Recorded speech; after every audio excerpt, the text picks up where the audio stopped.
everyone! Welcome to lesson number 3 for English 151. As you know, we started off a little bit late for this lesson. It's because a lot of some of the great outlines that I've been seeing at this point, about most of you, I'd say, have posted your outlines, and a lot of you posted them on the much later end of the week. I understand. An outline can be really stressful for people to kind of create. It can be a little bit like pressuring and very stressful, but ultimately I think that all of your hard work is going to pay off, because the outline really is a great mapping point to kind of lay out exactly what topics and points you're all going to cover, and in what order. So it's really a very helpful tool. Seeing what you guys have accomplished, you actually did way better than I anticipated. You guys are on it. I was really pleased with a lot of the outlining that I saw. The organization for almost everybody was just really on point. So I have to say, great work. If you haven't submitted an outline yet, don't worry about it. Obviously, I would like for you to get started on that as soon as possible, but you can just shoot me an email, or you can post it as you normally would so that your peers can see it. But just shoot me an email so that I know to look for it, because I tend to look for things that are due in the time frame that I assign them.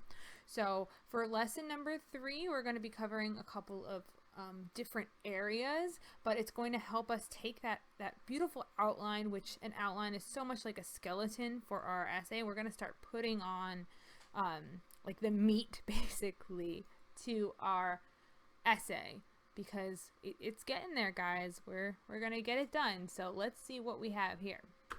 So for the goals for this lesson, we're gonna briefly talk about plagiarism.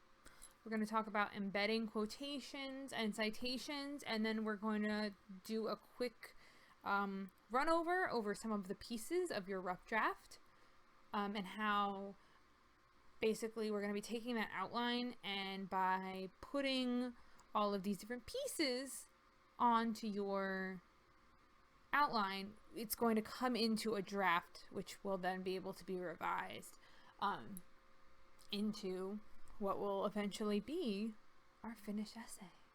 So let us begin. Plagiarism. What is plagiarism? I'm sure that you've heard this word before. Plagiarism is one of those big no-no things. We have to kind of address it briefly, because it is important. It explains why we do a lot of things. So again, imagine you're really good at telling jokes, right? And you didn't just tell the jokes, you made them up yourself. Now imagine someone heard you telling your joke, but they never mentioned that you made the joke. I'm not a very funny person, so I don't understand this metaphor. But for those of you who are funny, and I've had many of you in my class, so I know you're very funny, maybe this would annoy you. It's plagiarism. When you use somebody's work, and you don't acknowledge that it's theirs, especially if somebody says, hey, great job, that's plagiarism. Plagiarism is borrowing someone else's words, ideas, or creation without giving them credit for it. When you research a topic online, in a book, a magazine, or anywhere else, and you use those authors' words or ideas in your own writing without giving that author credit, that's plagiarism.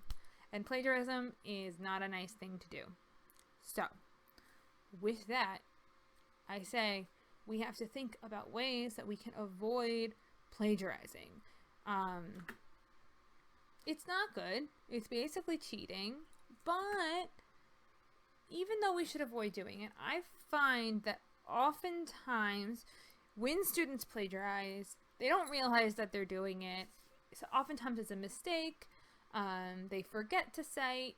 Maybe they didn't know that they had to cite something specifically. It could be a lot of different things. Or maybe some say don't even think that it's that big of a deal, but plagiarism is a big deal. You can get in a lot of trouble for it, and you should avoid doing that. So we're going to talk about how we can avoid plagiarizing and taking some work that we see from somebody else and using those sources responsibly and citing them.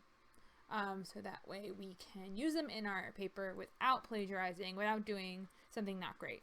So, again, lots of students plagiarize without realizing it. So what can we do to avoid it? We always have to make sure that when we use sources, we give proper credit. So that brings us to embedding quotations. This is going to help you. A lot of you have really great sources. A bunch of people actually handed in some of their annotated bibliographies this week instead of like when it was due. So I saw a lot of like annotated bibliographies and outlines at the same time. So I can see that I can see a really, really clear connection between a lot of your sources and a lot of your the outline and how you're going to be using that information. But a lot of what I'm seeing is like lists of sources and not specific pieces of information. When you use a source, you don't just say, oh, hey, what I'm saying is true because so-and-so says it. This guy over here. You don't just name drop. You have to use those pieces, and you can use them in a couple of different ways. But there's a bit of a learning curve to how to take that information that we found in that great book or article or website and then take it and put it into your essay.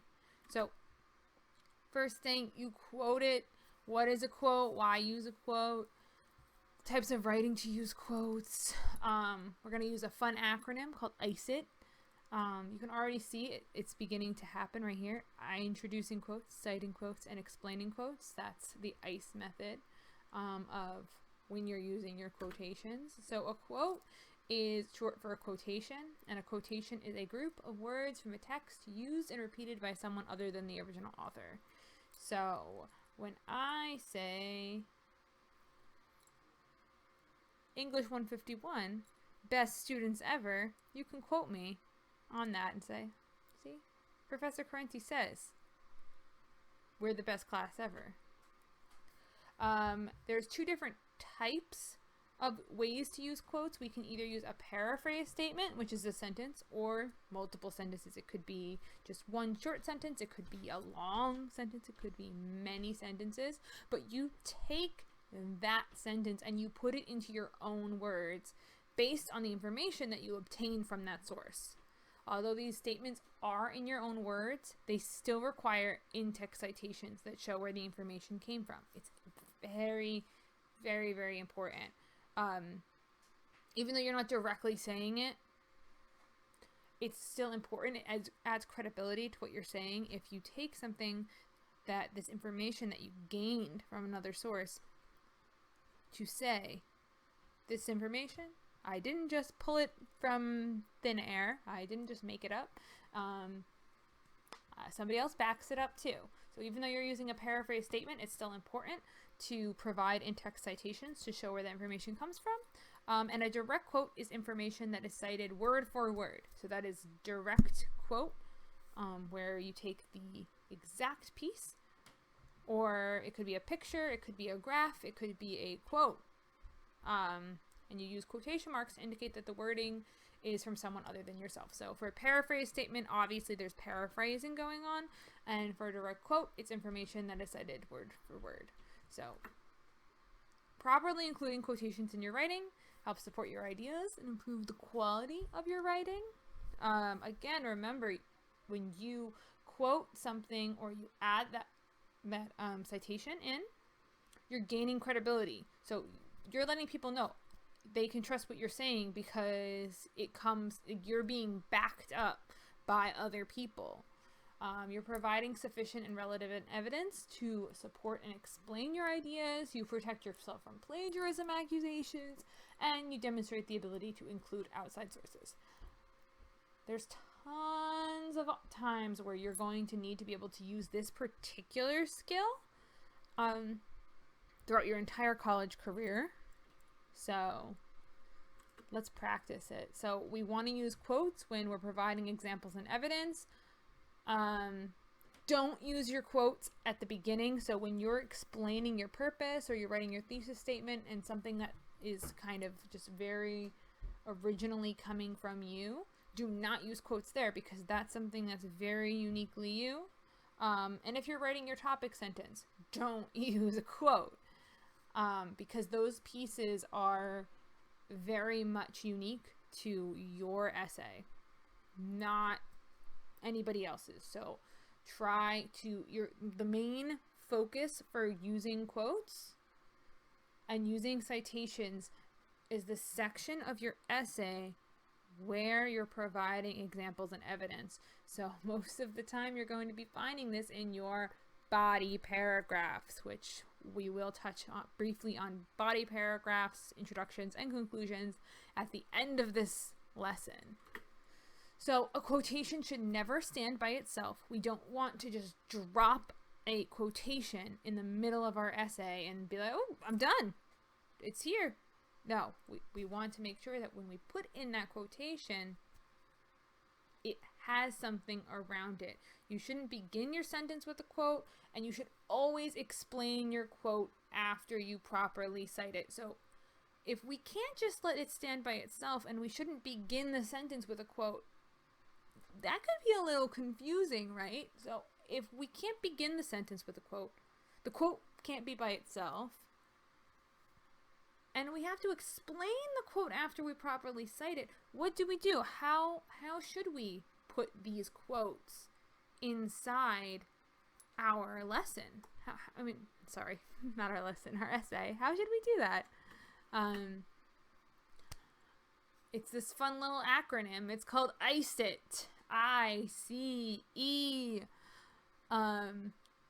It's a really easy and effective way to include quotes and other sources in your writing. So you need to introduce the quote. So remember, it's not by itself now because we introduced it. You put the correct citation and you explain the purpose. All right. So here, let's talk about introductions. So when we introduce the quote, there's a couple of different ways that we can do it. In fact, 4. I'm sure there are other ways, but these are 4 common ways. We can effectively introduce quotations with a complete sentence, with an explanatory phrase, so something that's going to explain what's happening, with only short quotes in your sentence, or with part of the quotes being paraphrased. So we're going to look briefly at an excerpt.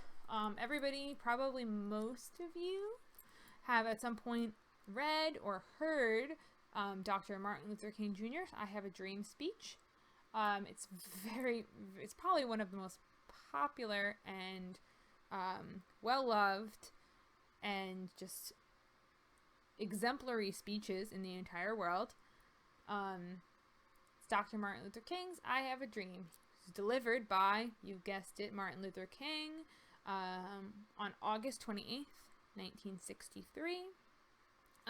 It was where Martin Luther King was standing was the Lincoln Memorial in Washington, D.C.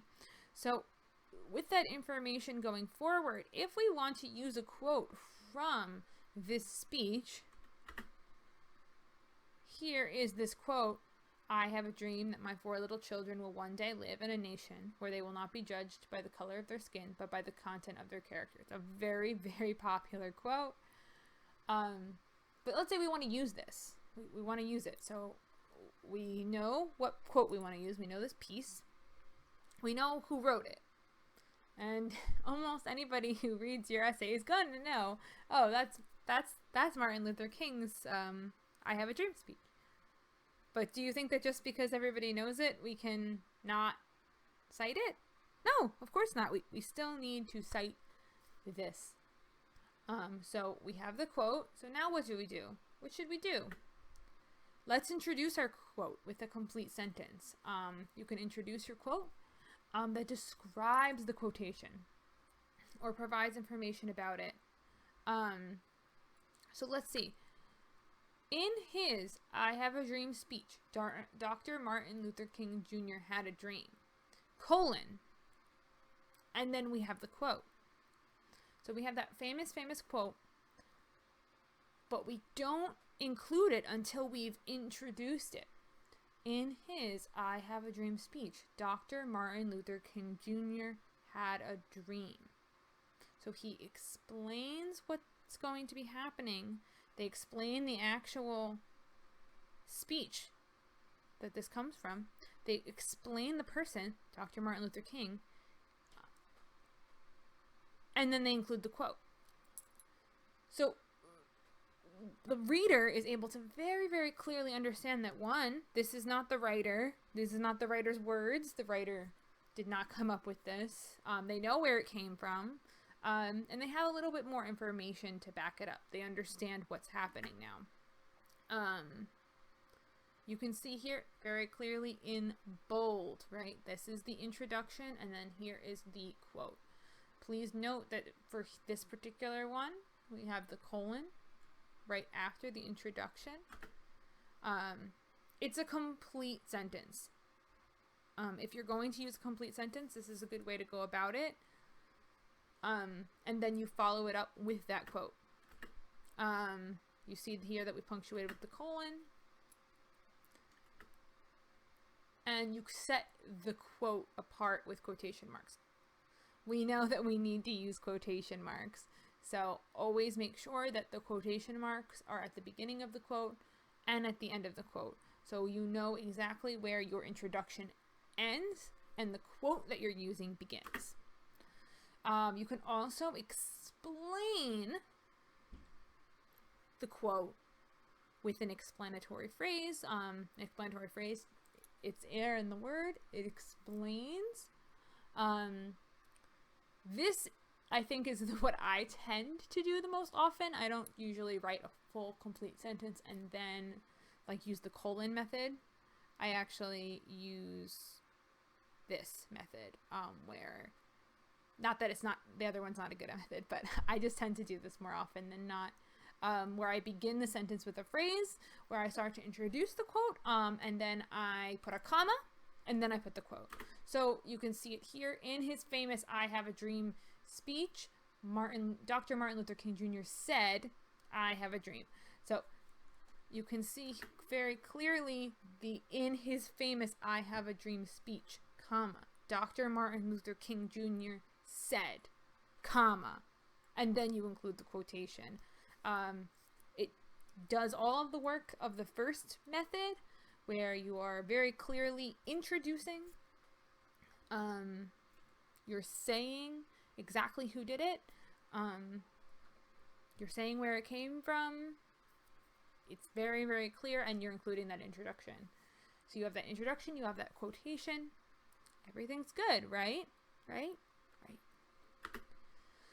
So there's your explanatory phrase. Remember, always punctuate with that comma. You always want to make sure that there's a separate, they're connected, obviously, your introduction and the quotation, but you do want to make sure that there's a separation. And that comma does it, right? Your comma is like a short little pause. So when you are doing this, make sure you remember your comma. I'll probably be adding lots of commas, but try and remember them. So again, remember your quotation marks. My arrows are all messed up. Sorry, guys. Sometimes you can include only short quotes in your sentence. So if there's something that's really, really short, like a really short quotation, and you want to use it, you'll see that newspapers do this a lot. You'll notice, like, if somebody famous is talking about something, they're making like a comment, they'll usually do like, good, very good, de Blasio said. It's really, really, really short. You can just take your sentence, put the person's quote in there, and place the quotation marks around the author's original words and punctuate the sentence as you normally would. So here's an example, again, using Martin Luther King Jr. Dr. Martin Luther King Jr. dreamed of a day when his children would only be judged by, and this particular piece, the content of their character, is like the very, that's like the piece. That's a very unique, now people know it all the time, but it's, this phrasing, content of their character, is so unique and special to the I Have a Dream speech, that this person is explaining what happened with Dr. Martin Luther King and what he wanted and what he said. But the only part that's directly coming from that speech is content of their character. And you can see here, it's very, very clear that the content of their character, it's in quotations. It's very, very short. It's not like a whole, this person did not include everything. They just included that small little piece.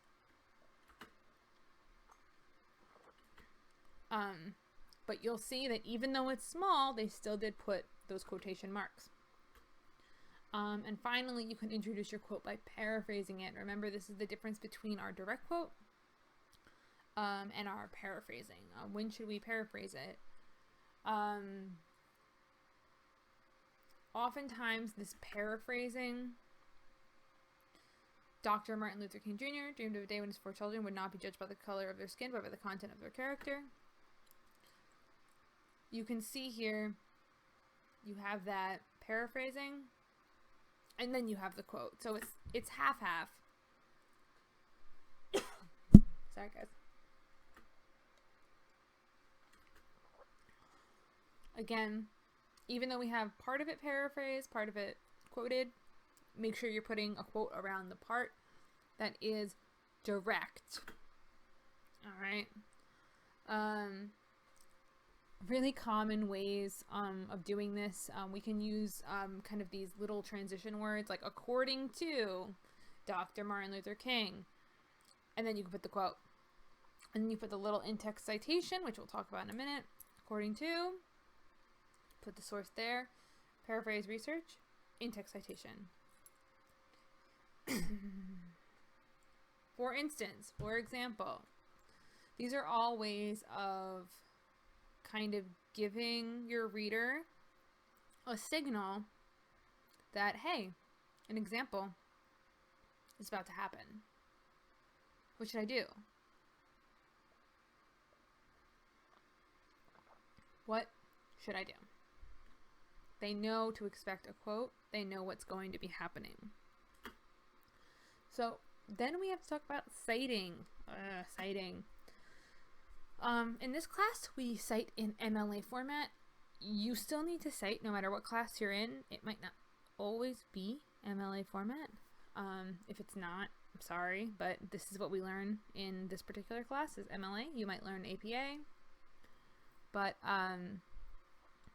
when you cite in MLA format, you need to include 2 different types of citations. You have your in-text citation, which is your parenthetical citation. That's when the name is in the parentheses, and that links down to your works cited page. So when you use this, you can see the parenthetical citation, so in the text, and then it links all the way at the end to your works cited page. An in-text citation is a reference to the original author or speaker embedded in the text of the paper. So your in-text citations quickly alert the audience of the original source and make it easier for the audience to find that citation in the works cited page. So if I'm looking for it, I can easily say, oh,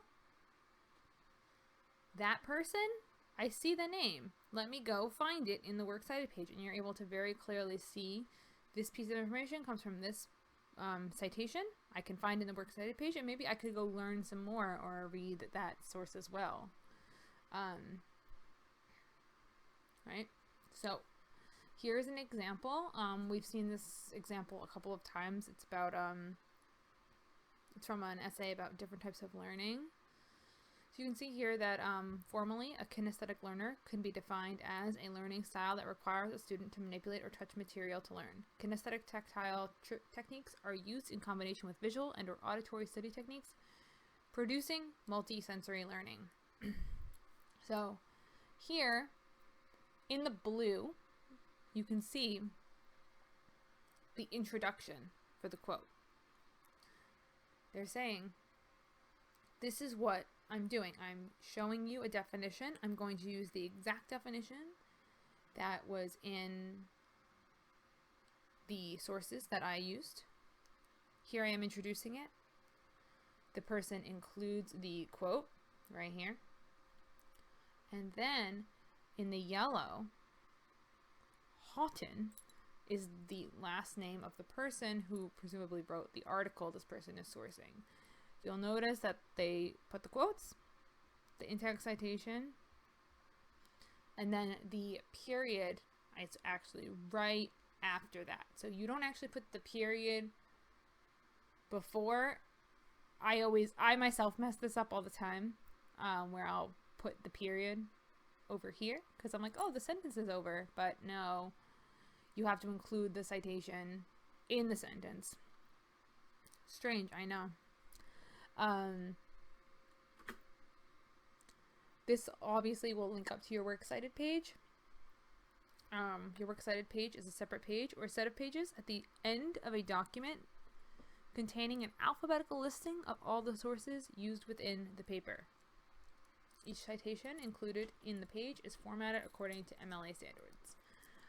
Just like our annotated bibliography page, your sources are cited using MLA.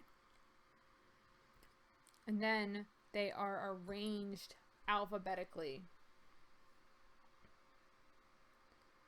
so that it's very easy for somebody to find them. In the earlier thing, if we wanted to find Houghton, we know to go to the H section. We know how to do this.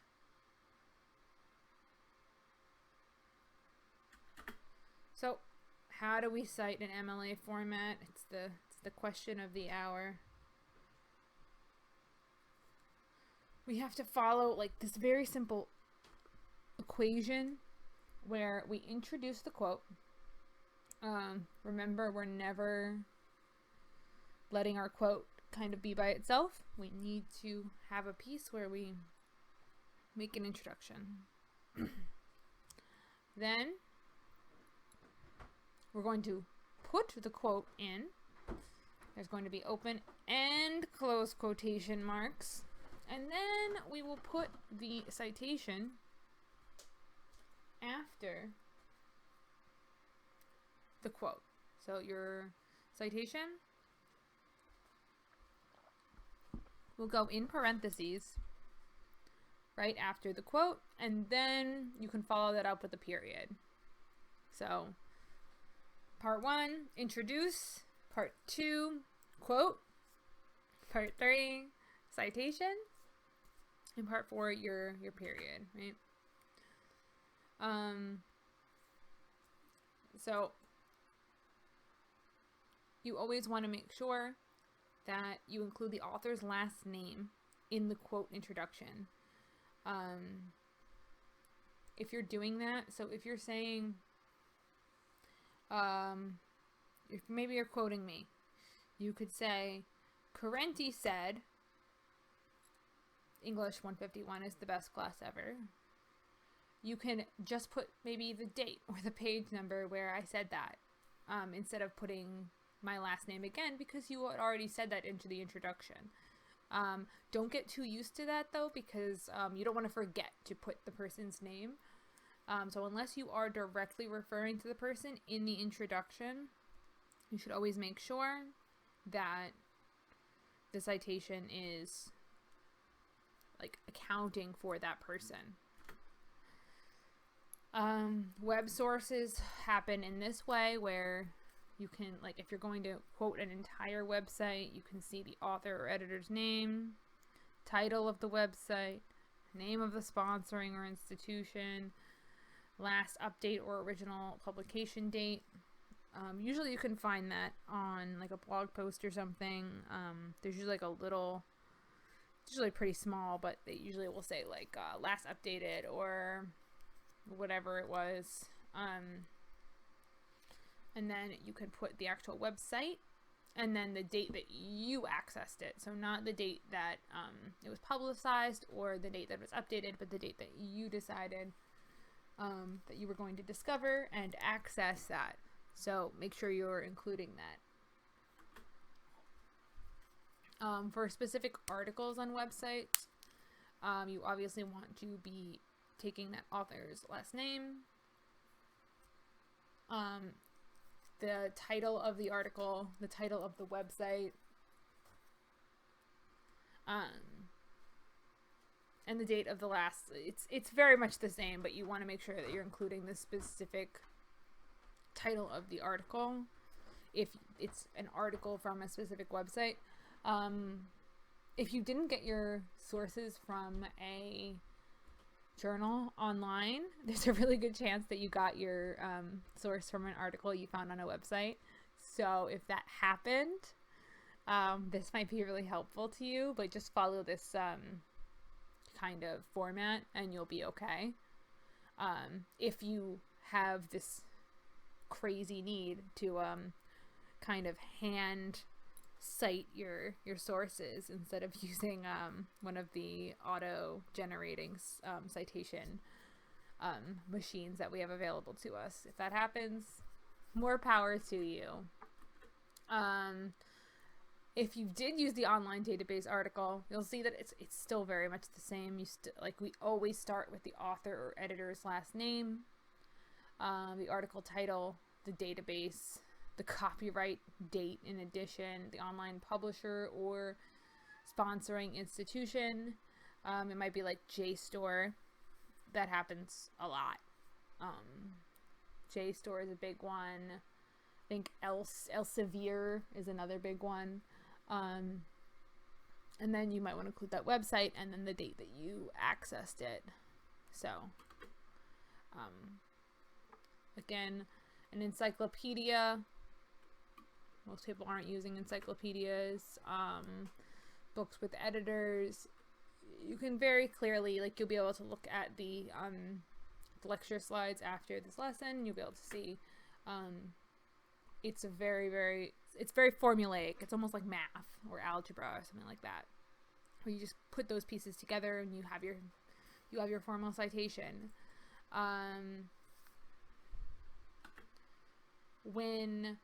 If you happen to be one of those people who are using something like a picture that you took, a survey that you did, or an interview that you conducted, I will be posting a link explaining exactly how you cite those, but it's much easier than you would think. But yes, even though you did it, you do still need to cite it. You can't technically plagiarize, so that's like not the issue. But again, remember, the reason we cite isn't just so that we don't plagiarize, it's also so that we can kind of support ourselves by showing that our ideas are credible and that they are supported by evidence. So when you say, oh, like, I did this interview, why do I have to cite it? Show that you did this interview. Show this is when I did this interview. This is who I did this interview with. I did it for this reason. And now I'm using that information that I gained. It provides a lot more credibility to whatever kind of statement you're making from that. So, important to know. But your in-text citations is a citation of the text. It immediately lets your readers know where you got your source. You're going to put your parenthetical citation right there. So here you can see your in-text parenthetical citation. So you could see exactly what's happening. So this person introduces they introduce the quote. Columbia University professor found that the ones quotations who watched 1 to 3 hours, blah, blah, blah. Here you can see they end the quote. They put right here, research on the effects of media violence. They have that in-text citation right there. That's the like the actual title right there, because you can see they introduced the person. Columbia University professor Jeffrey Johnson. He wrote it. You could see it down here. Sorry, he's in there. I promise. But it lets you know that they're addressing this. This is the person who did it. These are like the quotations, and you can see research, and then on the works cited page it links right there. So I know if I want to look into some more information about this, I can go to the works cited page and I can pull that right away. It links immediately. Here you can see it again happening, where Levine 169, you could see Levine Madeline. It's right there. So you don't really have to worry about that piece of it. It's very easy to find. Your citation is transparent. It shows exactly what's going on. Finally, we're just going to explain the quote. After you introduce and cite the quote, you still need to explain it. And there's a lot of different ways to explain that quote. You can provide analysis that connects the quote to your main idea and topic sentence. You can explain why it's important and relevant. You can make sure that the quote supports your topic sentence or your main idea or your thesis. A lot of people will kind of provide this transitive phrase. This proves, this illustrates, this shows, this highlights the difference between. After that quote, you usually want to have some way of kind of connecting this quote, the explanation you're going to be making. So you can use a lot of these common sentence frames to kind of jumpstart your explanation of the quote that you just used. So remember, like, just a couple of important things to remember. Your quote should always be grammatically consistent. So in his speech, Dr. King said it would be fatal for the nation to overlook the urgency of this moment. The introduction and the quote are grammatically consistent in this sentence. You don't want to use an explanation, like an introduction that is going to be very confusing with the quote, because you can see it's all part of one sentence. So even though it's a quotation, it's separate, it's also together. So you want to make sure that the grammar makes sense. If it goes out of control, it's going to be very confusing for your reader. It's going to be very jarring, and that's something we don't want to do. You can definitely change a word to make it grammatically consistent. And if that happens, you put those like square brackets around the new word. Your quote should always be less than 4 lines long. If it's more than 4 lines long, you need to block quote it, which is where it indents and it's towards the middle. But nobody should be using block quotes. So that's that. Your quote should support your thesis or topic sentence, otherwise it isn't relevant. So if your quote doesn't relate to your thesis, it doesn't relate to your purpose, it doesn't relate to your topic sentence, it's not relevant. So that's part of the reason why I had you do your outlines, to kind of catch, here are the topics, the ideas that I want to convey and discuss, and these are the quotes and the sources that I want to use. So you can clearly see that there's a matchup between quotes and sources you're using and what you want to say. If those two don't match, they don't go together, then it's not relevant and it should go. It shouldn't be here. So try to keep that in mind. So when you're at your final product, remember, you're going to be looking at this introduction, your topic sentence. We're talking about the invention of the traffic light.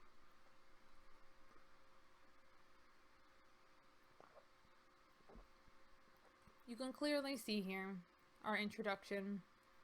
It's in that light blue color. You can see the quote. we can see the citation.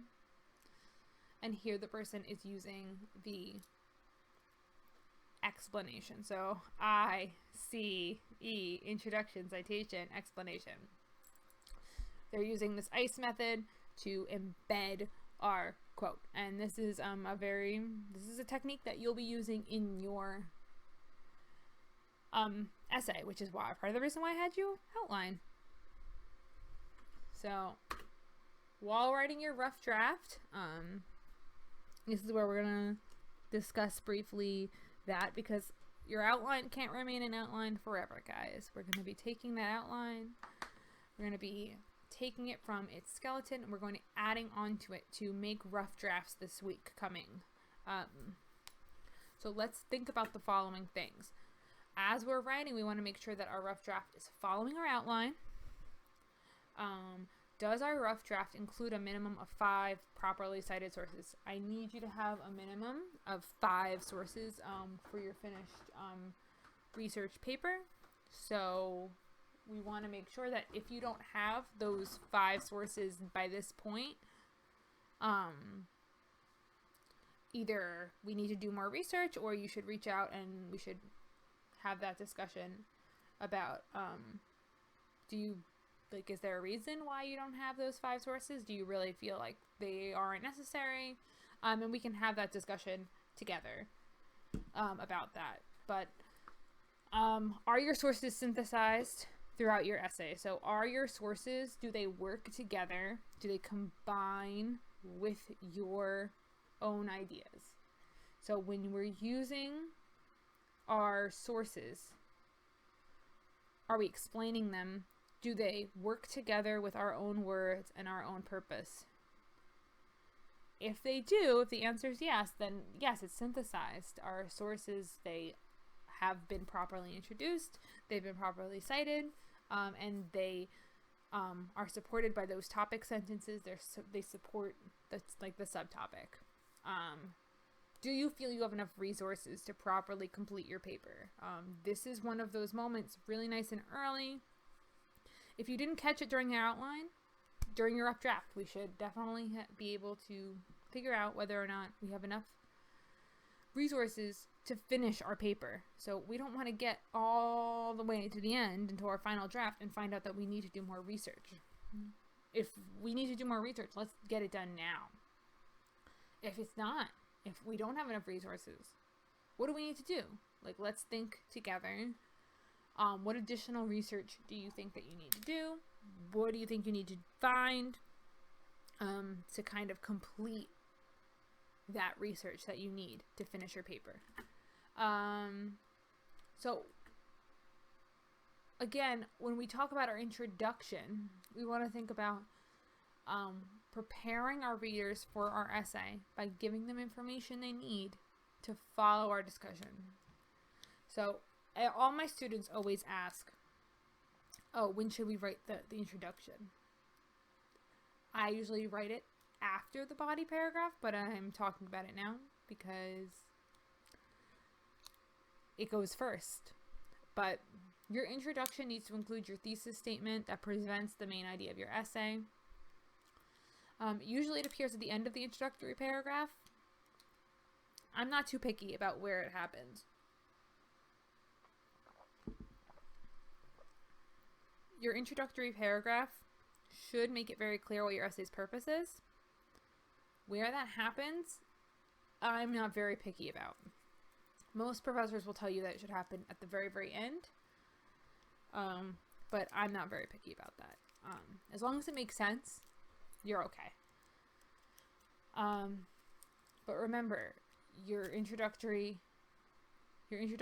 is going to present that main idea about what you're going to be accomplishing, and it's going to be giving them any extra information they need to follow your discussion. So hopefully when you wrote your outline, you were able to figure out, oh, my reader might not know this. I have one student is writing about a popular video game, and not everybody has played that popular video game. So it might be a good idea for that particular student to introduce that video game. And those types of games that they're going to be discussing before they dive in to the more detailed aspects of their paper. Their reader may very well know nothing about it. So in their introduction, they should definitely think, oh, I need to provide background information.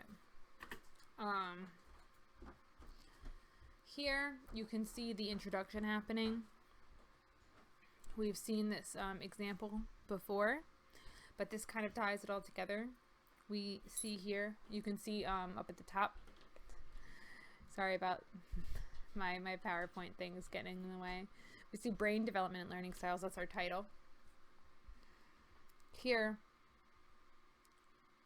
I'll leave it on the screen for a little bit, but you can see that's the introduction. The introduction is very, very clear. They provide background information and knowledge.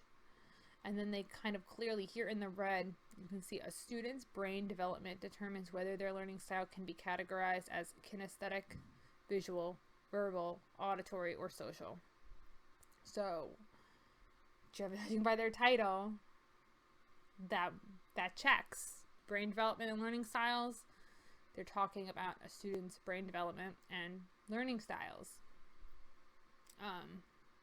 And then the first thing that they do is they jump into kinesthetic learners. You'll notice here up at the top they use this is the title of the whole essay, and this is actually a heading. You can use headings. You don't have to. I sometimes like to. You might like to. It might help you. But if you're using headings, like this person is using a heading because they're going to be talking about kinesthetic learners, that doesn't mean you don't have to do a topic sentence. You still need a topic sentence. And also, your the heading needs to be very clear and direct about what it is. So you don't want any mistakes in that heading. You don't want something that's unclear. Your heading, if you're going to use headings like this, they need to be very, very direct and clear about what it is that is happening in that section, if you're going to be using that. But if you do, go for it. If you want help using these types of headings, just ask. I'll help you out. But you'll see they include this heading, kinesthetic learners, and then right afterwards they have in this purple, students who prefer a more hands-on interactive approach to learning are considered kinesthetic learner. Their topic sentence for their whole section, they talk about that, like, what's going to happen in that in this particular paragraph. They talk about what's going to happen. That's their topic sentence. Here in the blue, again, you can see they're introducing the quote. Can be defined as, here's the quote, and then here's the in-text citation. So I just want you to note, if you look at this, we're going to look at a couple of different aspects. You'll notice that they don't really use a lot of direct quotes. There's only really one. The first sentence must be a topic sentence stating what the paragraph is about. Don't just say, this paragraph will be about kinesthetic learning. Don't directly tell me, I'm going to tell you about this. They do it really well. They say students who prefer hands-on approach are called kinesthetic learners. It tells us already what it's going to be about, kinesthetic learners, without going into, this paragraph will tell you, or my essay is about. Don't do that. After your topic sentence, make sure you're covering basic information. Sorry.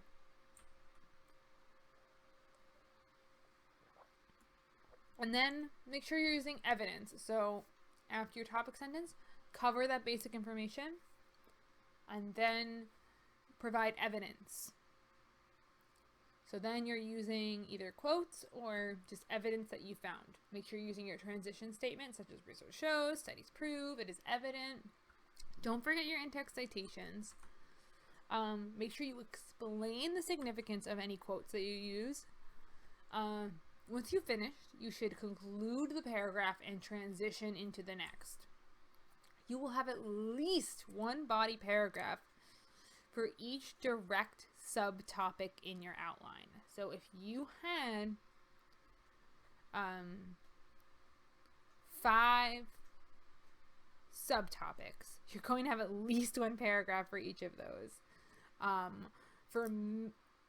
would say 98% of you, you guys wanted to cover a lot. Like, your subtopics were really great. You chose amazing ones, but you want to cover so much in them that you're looking at way more than one paragraph. So I know a lot of people feel very married to the idea of, oh, I'm covering an idea, I need to do it one paragraph, one-to-one correspond. No. Make sure that you're covering it in as much information, in as much time or space as it requires. So this is at least one body paragraph, a minimum. I'm not saying one, because like 98% of you, that's not going to work. You're going to need way more than that. And if you try to do it in one paragraph, it's not going to work. Here, you can see the body paragraph kind of happening. You can see exactly what's happening. This is the body paragraph. You can see the topic, you can see the introduction, the citations.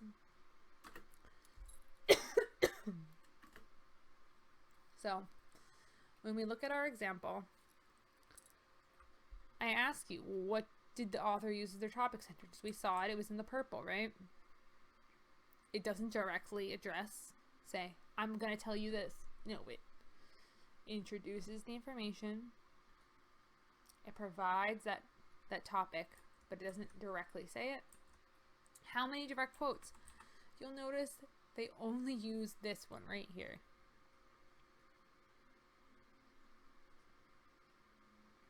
Oh, there it is. Here and here. All of this, you'll notice, is either the author's own words or paraphrase statements. They use more than one. So you'll notice one name, 2 names, 3 names. They're using at least 3 different sources. Why do you think the author used all so many sources? What transition statements are they using? They're saying defines, right? You can see the transition statements that they're using. You can see that they're using multiple sources to show or prove a point, so to support themselves, to provide evidence. They're using more than one source. They're not using too many direct quotes because, again, you don't want to finish your paper and then have most of the paper be somebody else's words. That's not going to make anybody happy. And make sure that you're introducing that direct quote. Using all those sources makes your essay more credible and scholarly. So just remember, first sentence, topic sentence. It is one sentence. After that, you will include sentences on basic information. You can include a direct or paraphrased quote, like so either a direct quote or paraphrase information. You have your proper transition statements with your in-text citation. Follow up on the sentence, explain the importance, and then conclude that particular section. When you're concluding, that's the end of your essay, so you're in the home stretch. Make sure that you include a brief summary of your essay's main points. Please don't do this. You never want to include new information. All of the things in your conclusion should be a reflection on things that have already happened in that essay. So during the conclusion, I should never have something that hasn't already been said. I always use the metaphor of your Facebook story, your Facebook highlights for your conclusion. It's only the highlights. It's only stuff that's already happened. It's a brief goodbye. Remember this. You never want to include brand new information there. It's not the time to do that. If you find that you haven't said something, find a spot for it in the body of your essay. Do not include it in the conclusion. You want to make sure that you're only focusing on the main points. Do a quick thought to yourself. Say, what do I want my reader to take away from this essay? So if your purpose was to inform them, make sure you've achieved that. Did I inform them?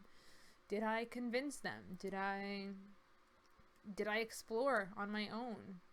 Right? Whatever your theme is, make sure you're thinking about that when you get to your conclusion, because this is your last checkpoint before you say goodbye to your reader forever. You can say, hey, did you guys get that?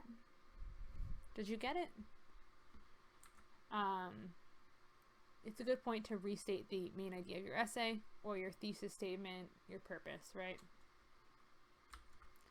So now let's get writing. I'm super excited to work with all of you. So we can really start working on those essays. We can really start writing them up. So starting next week, I'm going to actually be reaching out to schedule one-on-one writing conferences with each of you.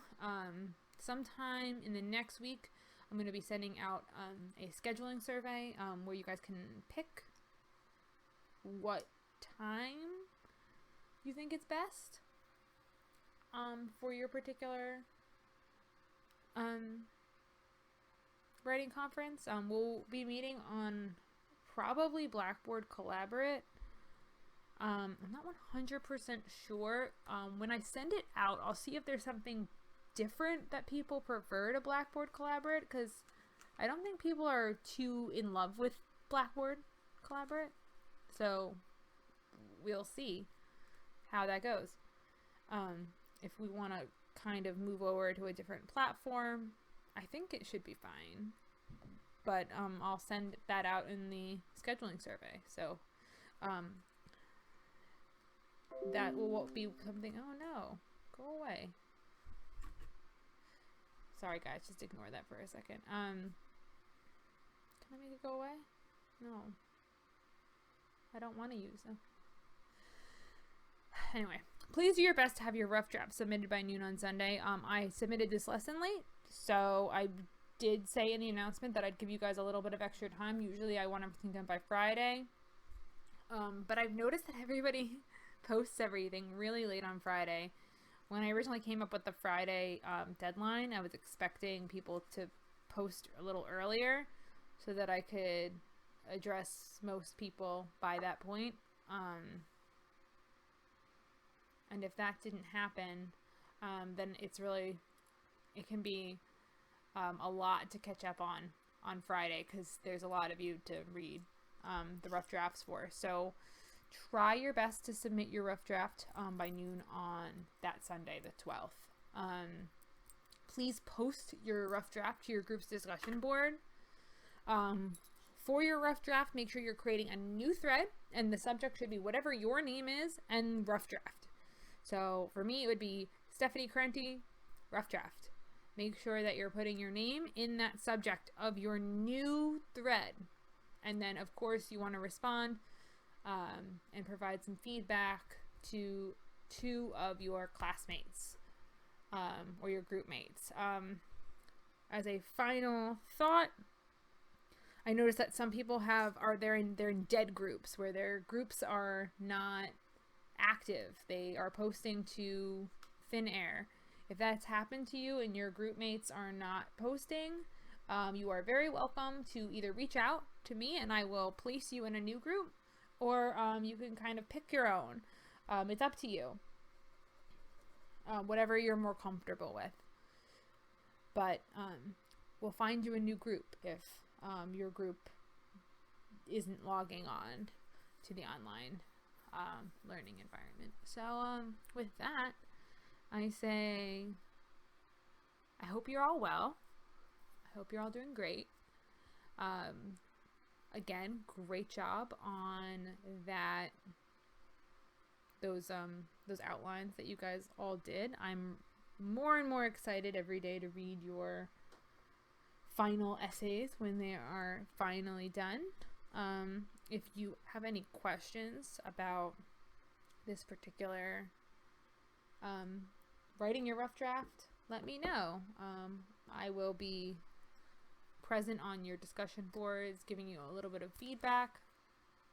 And of course, next week we will be beginning to schedule our one-on-one writing conferences. So with that, I hope that you all have a great week. And bye for now.